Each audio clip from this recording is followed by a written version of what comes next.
We got 3 minutes. Get those rucksacks secured. Helmets.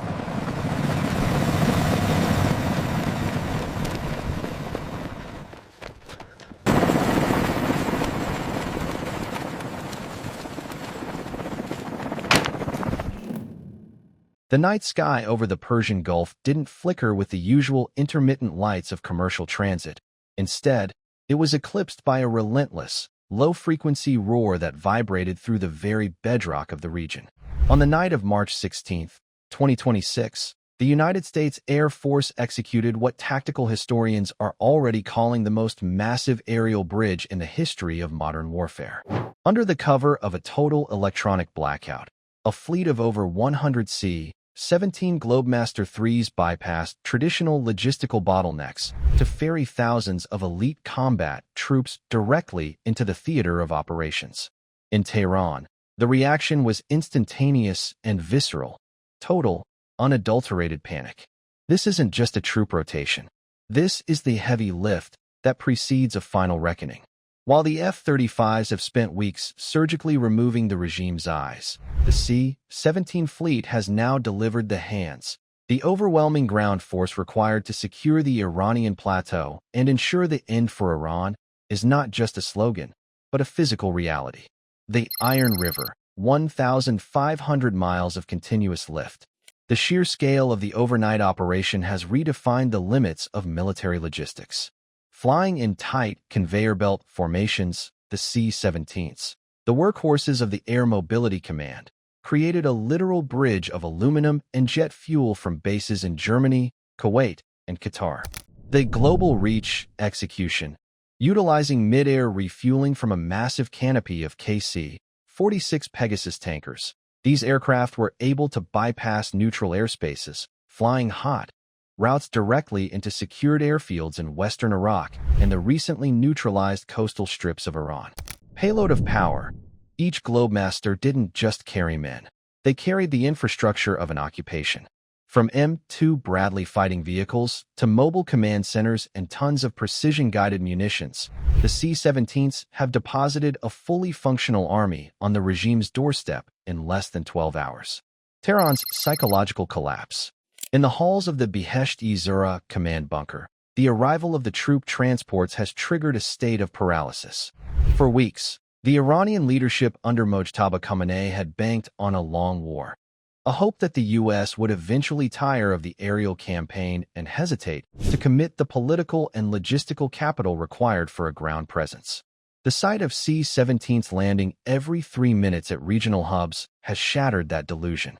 The Iranian Ministry of Intelligence is reportedly seeing mass desertions among the Basij paramilitary forces, who are now realizing that they aren't facing a few special forces units, but a mechanized, multi-divisional juggernaut. The panic in Tehran is fueled by a simple, terrifying calculation. The U.S. is no longer just bombing targets. They are moving in to stay. Securing the frontier gates. The thousands of soldiers, drawn largely from the 82nd Airborne Division and the 1st Armored Division, have wasted no time.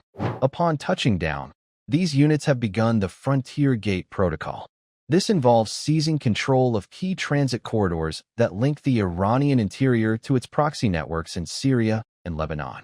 By placing thousands of boots on the ground overnight, the U.S. has effectively severed the land bridge that the IRGC spent decades building. The C-17s have allowed the Pentagon to leapfrog over the Zagros Mountains, placing troops in positions that render the regime's traditional defensive trenches useless.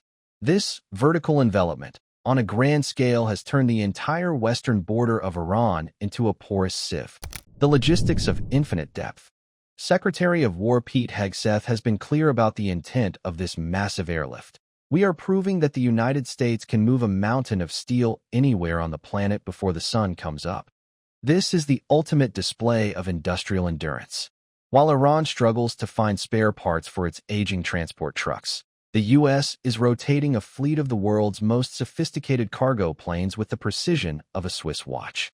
This steel bridge is not a temporary measure. The C-17s are now running a return-to-base cycle that ensures that for every soldier that lands, 10 tons of supplies follow within the hour. This creates a logistical gravity that pulls the regime closer to collapse every time a landing gear touches the tarmac. The message to the IRGC is clear. You cannot outlast a superpower that views the globe as a single, accessible battlefield. The final pivot, beyond the air war. The transition from an air-dominated campaign to a heavy-lift ground surge marks the point of no return. The 2026 war has moved out of the clouds and onto the dirt. The thousands of soldiers now taking up positions across the theater represent the final insurance policy for a post-regime Middle East. As the sun rose over the Gulf on March 16th, the silhouette of the C-17 fleet against the dawn provided the most potent image of the conflict so far. For the people of Tehran, it was a signal that the old order was gone. For the leadership in the bunkers, it was a death knell. The Iron River has successfully delivered the end of the Islamic Republic, and it did so while the world was sleeping. The sheer audacity of this overnight deployment has effectively rewritten the manual on rapid response warfare. By committing such a massive aerial fleet to a single objective, the U.S. has eliminated the traditional build-up phase that usually gives an adversary time to prepare. Instead, the IRGC awoke to find a fully equipped combat force already entrenched in their backyard, supported by a supply line that operates with the relentless frequency of a heartbeat. This is the pinnacle of the compressed war, a strategy that utilizes the absolute dominance of the Air Mobility Command to turn a geographical barrier into a tactical highway. Furthermore, this deployment serves as a definitive statement to global observers. This steel bridge proves that American power is not just about the precision of its missiles, but the staggering depth of its reach. As the C-17s continue their perpetual orbit between continents, they carry with them the finality of an era. The tactical enclosure of the Iranian regime is now a physical reality, enforced by the thousands of soldiers who arrived as ghosts in the night and now stand as the gatekeepers of a new regional stability. The countdown to the final transition has accelerated, and the roar of the Globemasters is the only clock that matters now. This surge of aerial might has effectively placed the Iranian military in a state of strategic claustrophobia.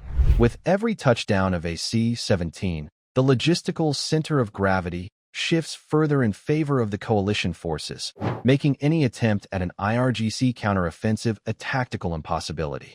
The speed of the deployment has ensured that the frontier gates are not merely held, but reinforced with enough heavy weaponry to deter any regional interference. As the fleet maintains its nonstop rotation, it cements a new reality where the regime is not just outgunned, but physically and logistically overwhelmed.